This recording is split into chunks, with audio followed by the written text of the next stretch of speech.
Next up is going to be Amy is going to come up and is going to talk about this guy, Lee Smith, which I'm sure you all know.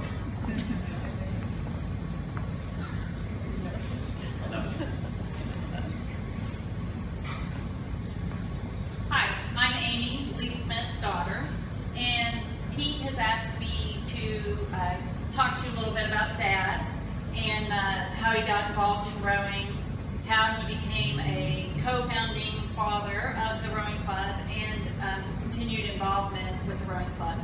And I had really hoped that I could prepare something and then just talk to you, but unfortunately I can't. I'm going to have to read it. But so here I go. This is one of the things that about Dad, that there's 3 characteristics that really have benefited our rowing club, and that's his love of sports and outdoors, a strong belief in the importance of mentoring kids, and we all get that for him, kids is anyone under 70 now. His enjoyment of problem solving, teaching, and his amazing energy. So I want to kind of share with you guys basically how I believe these characteristics were developed. Dad was raised in a small town outside of Houston. He became a scout at about the age of 14 and participated in school sports all through high school. With the Scouts, he went to summer camp and later became a camp counselor involved with the main summer camp activities and also aquatic school, which is a special session of Boy Scout camp that really focuses on aquatics, sailing, rowing, canoeing, swimming. Now their rowing is not what we think of as rowing. Their rowing is in a big fat boat, fixed seat, open oar locks, and little bitty skinny oars. And it just doesn't go very fast. And I believe that during his youth, that was the time when he really started developing his love of sports and the outdoors. The adult scouts and his football coach had a significant positive influence on him, and I believe that was the foundation of his recognizing the importance of mentoring, and he also realized that it would be a great way to come into contact with kids through sports and through scouting. Dad went to OU, where he met my mom, and graduated with a degree in aerospace engineering. While I think his problem-solving skills are basic to his personality, I think the engineering degree helped him learn skills that he was able to then use also in the problem-solving. Upon graduation, Mom and Dad got married and moved to Pennsylvania for his first job. He got involved immediately with the local scouting program. He learned to snow ski in the street in front of his house, and Doug was born, my brother. In about 1961, they decided to move back to Texas. Dad found a local scout group to work with, including back with involvement in the summer scout camp aquatics program. In the early 1970s, Dad started a co-ed Explore Post, which is an extension of the scouting program for kids that are 14 to 18 years old. The Explore Post was focused on outdoor activities, including camping, sailing, and snow skiing. There was not a lot of money to fund these activities, so Dad had to figure out how to make sailboats, first out of canoes and later out of fiberglass, which probably helped us with many of the boat repairs early in the club's existence. This was great for Doug and I. We got to go along, tag along camping trips, skiing trips, and we spent a lot of time on the lake. This was the first time I saw Dad as a teacher in a minute. Many of you think, when you think of Dad, you think about him yelling at you, get out of the weeds, get out of the weeds. Well, I just have to tell you, there's a long history of Dad yelling at people to get out of the weeds. As we grew up, Dad was involved with coaching our team sports, scouting, and coordinating several youth ski trips. So I want to give you an example of his problem solving. With these youth ski trips, again, not a lot of money. They were our scouts, campfire girls, youth groups at church, and even some of the sorority sisters went with us skiing. And Dad recognized these trips were about 3 days long, and here are the Flatlanders from Texas that we really didn't even have snow. You know, the kids spent the first day and a half just trying to get acclimated to the actual skiing. And so Dad had, you know, in his problem-solving way, thought, how can I make this work? Get them going a little bit sooner. So he went to a local ski shop, got them to donate some used skis, some used ski boots, and he built a ski slope in a dump on the trash with carpet. And we would take the kids out there and they would learn just some really basic skills, as you could only learn in a dump, you know, about how to go down, how to walk around, how to get into the equipment. Well, there was an inherent problem eventually with meeting at the dump, and so Dad moved the learn to ski into the living room, where we had tons of people go through the den. Through Dad's ongoing involvement with Scouting, he was noticing that rowing and canoeing were becoming less popular merit badges. Because he enjoyed both so much, and he also saw rowing skills as important as a main water rescue tool, he wanted to find some way to make those two activities more attractive to the boys. You can imagine there was water skiing and all sorts of things that were attractive to these kids, and the old big row tub wasn't very exciting. As a solution, Dad found some rowing drop-in rigs that could be placed in the canoes to introduce the Scouts to rowing. This was more faster, they could get in the canoe, they could beat just the normal canoeing guys. So it was very exciting for him. The distributor for the rigs introduced Dad and my brother to actual rowing shells. So Dad's actual introduction to rowing was to solve the problem for the Boy Scouts, and he and Doug went, and they ended up falling in love with it. Dad rented a boat. Doug and Dad practiced every night for 3 weeks, and then entered their first head race at Bachman. So Dad became a rower. Dad, the Knots, who aren't here tonight, and about 10 other folks would start the Fort Worth Rowing Club in about 1990. The first boathouse, as Andy talked about, was on Lake Worth and was comprised of a rowing container like the current one at Mountain Creek. The location had some problems, mainly rough water. It was kind of hard to get to, not much space. The club then negotiated a deal to move to the downtown location on the Trinity River and lease a small building from TXU. The building was too small to store doubles, but was able to hold several singles. The water was great. We got great visibility from the bikers and walkers along the trail. Dad started rowing lessons on the first Saturday of every month. Folks could walk up and learn to row. The club started to grow, but it was a lot of work because Dad had to bring the doubles and the quads on the car down to the river every time anyone wanted to row. But eventually, we bought a quad, and the club bought a quad, and we bought a trailer.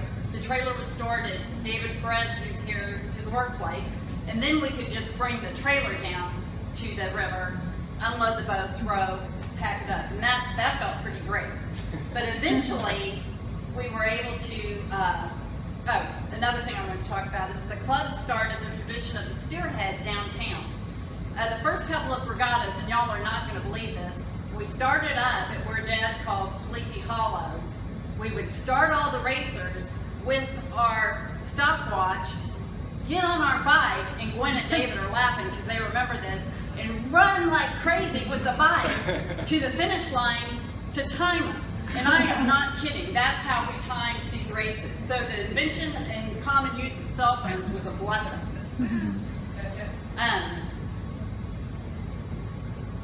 So we also started having Erg Fest, one of my favorite things. We would go to people's houses, we would take ergs, we ate a lot of food, and that was really what we wanted to do. We just had the ergs there to make it look like we weren't so, wasteful. In 2004, the club negotiated to build the boathouse on Beach Street. Along with a handful of others, Dad was instrumental in the negotiation, finding a location, designing the boathouse, and building the interior components. And I heard y'all laughing about wanting running water. I was so happy to just finally have a restroom. And of course, one of the greatest challenges, the dock, or should I say, docks. That's been a long-standing problem, and it was so funny to hear you talking about building the docks because years have been spent building those docks. Once the club moved to Beach Street, it attracted a larger number of new members who took on a lot of the tasks running the club, teaching the learning to row classes, and repairing the boats. Dad continues to work with the Boy Scouts Aquatics program, and on occasion, Fort Worth Rowing Club members help with that effort. Each summer, he takes several boats and the drop-in rigs to Scout Camp, and over a 2-day period introduces 20 to 30 boys to our kind of rowing. He also continues to be involved with the club's Learn to Row program, repairing boats and competing. So I just wanted to show you all a couple of pictures. These are pictures of Dad at Nationals with Steve and Pete. What do I do? Just do the logo.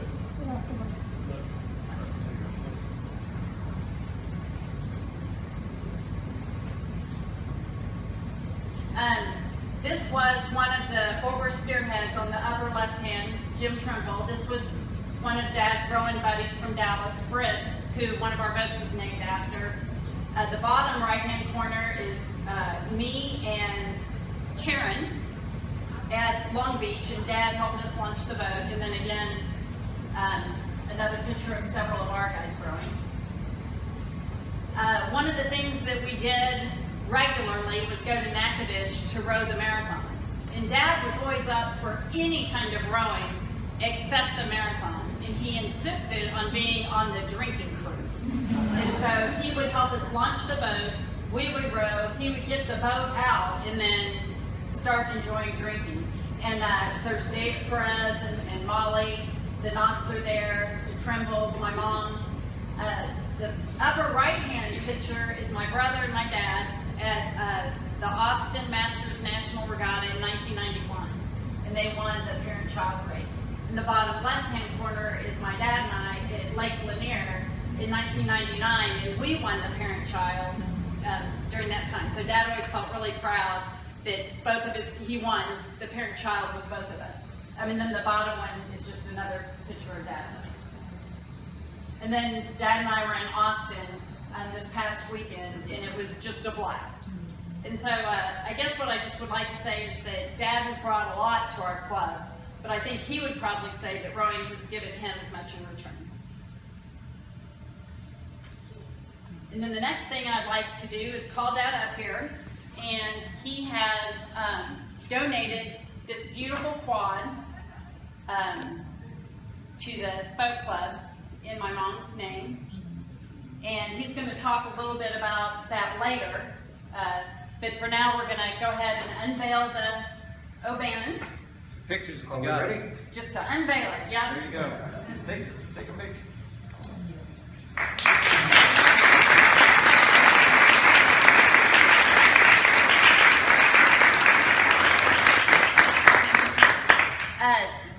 The name of the boat is the O'Bannon. My mother's name was Mary Dell O'Bannon Smith. O'Bannon was her maiden name. Dad's going to talk a little bit more about her and her family later in the event. And then I'm going to go ahead and okay, so in college, Mom was a member of the Alpha Chi Omega sorority. In approximately 1968, Mom, through the National Alpha Chi Omega organization, assisted with bringing the Alpha Chi chapter to UTA. Mom was the chapter advisor for many years. Early on, the sorority did not have a chapter house, and so her house was the de facto meeting location.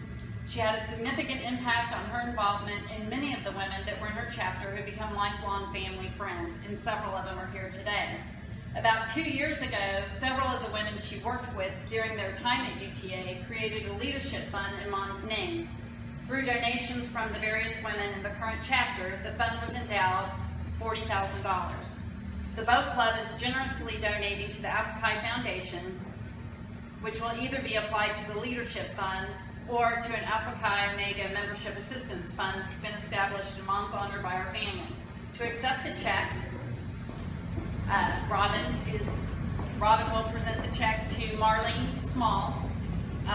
Marlene was in the sorority when Mom was the chapter advisor and was recently the trustee of the Alpha Chi Omega Foundation. It is now the Alpha Chi Omega chapter advisor at SMU.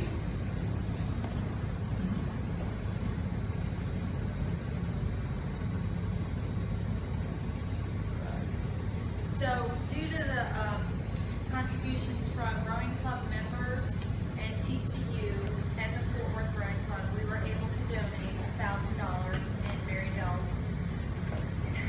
in Mary Dell's honor to Alpha Chi Omega Foundation. So, thank you for everybody who contributed and have given to this great foundation.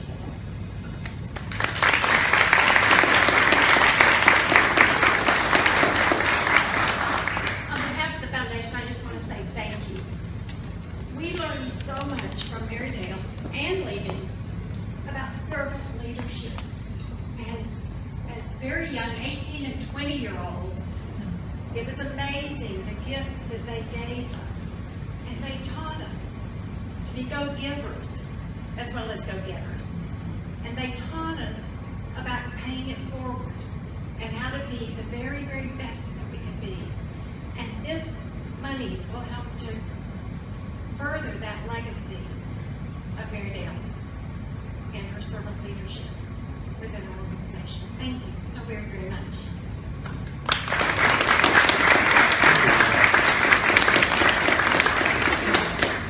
And Steve's going to come up and do a presentation to Lee, and then Lee will get a chance to stop.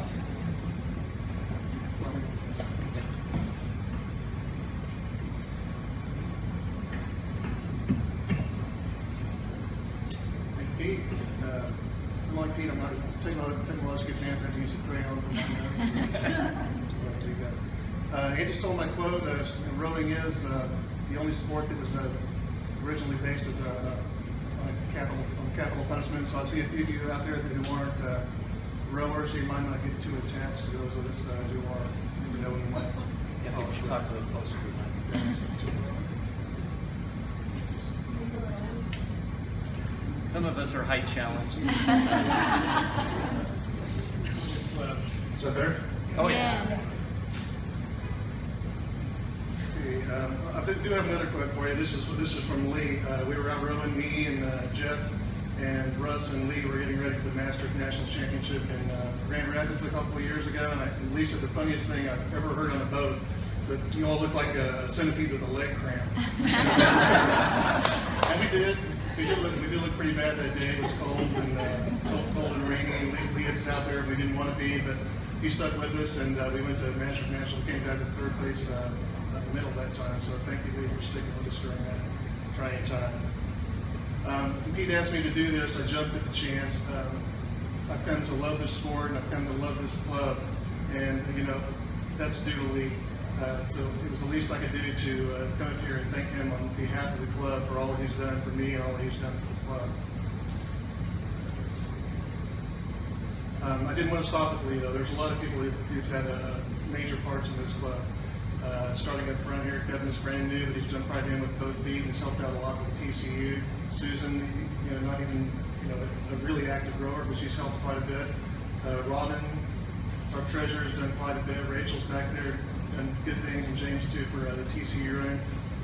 Ron, yeah, I was glad that Pete thanked you by name. You had the patience of Joe. There are so many people here that wouldn't be rowing if it wasn't for you, and I'm one of those people. Just wanted you to know that. And Erica, brand new, learned how to row 2 months ago, and it's because of her that this event has turned out to be the success it is. So I'd like to give all those people a hand.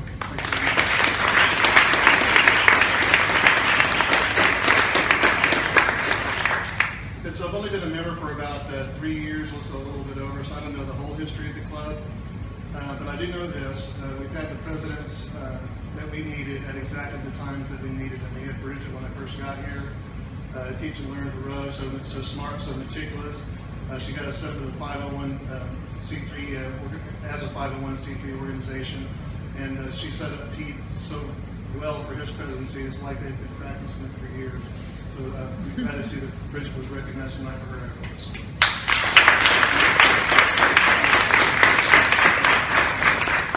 And then there's Pete. You know, he's our new president now. Stepped up to the plate about this time last year.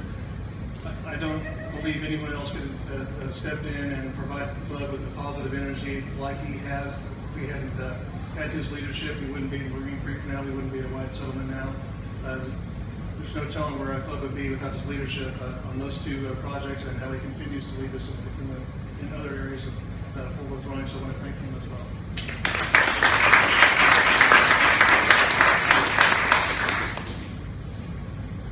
Okay, and then there's Lee.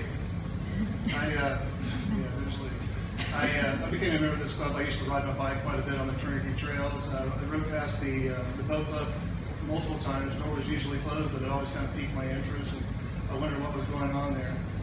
I rode past one day, and the door was open, and Lee was in there working on a boat, working on a boat rack. I'm not exactly sure what he was up to, but he was working by himself, as he does so often.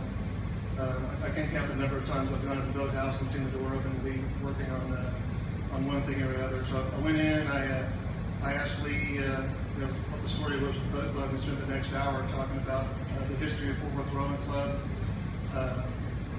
how we're part of the Fort Worth community, and the history of just about every boat in the boat club.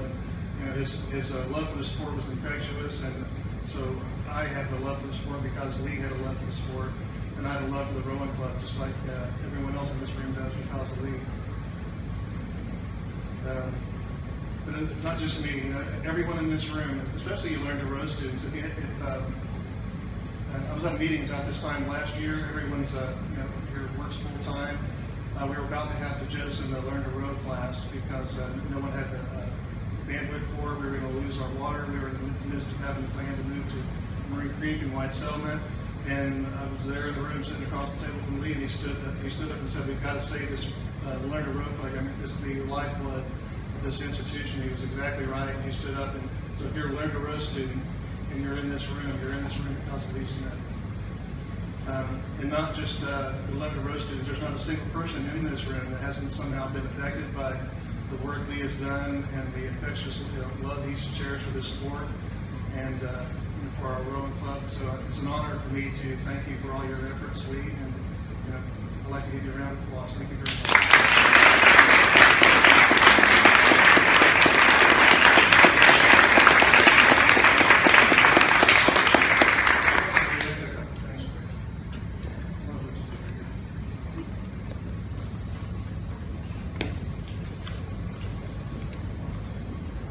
This is long overdue, but I would like to present you this beautiful lifetime membership to Fort Worth Rowing Club.